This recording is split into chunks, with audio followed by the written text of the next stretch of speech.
In this tutorial, we're going to take a look at how you can create a grouped mask in Affinity 3.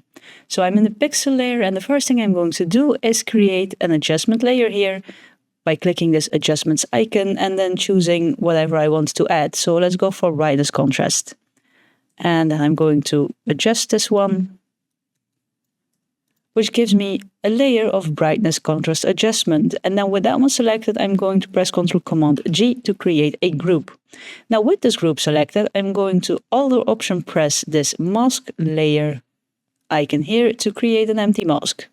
And now with my empty mask, I'm taking my paintbrush tool, and then be sure that you're on RGB mode here and that your brush is completely white.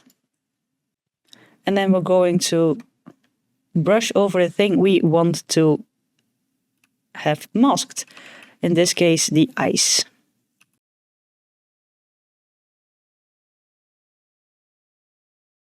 And now in this group, as you can see, we have a mask and we have this brightness contrast adjustment layer. If I now disable this mask, it's added to my entire picture, and with the mask it's just added to our eyes.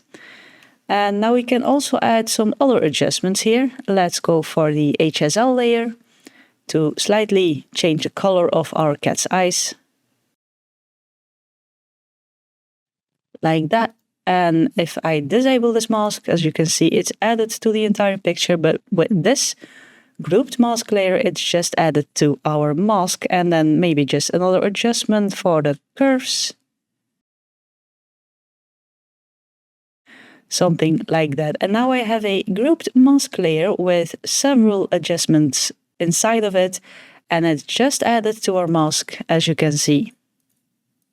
So that's how you can easily create a group mask layer in Affinity 3, so you can add multiple adjustments to just the object you have masked.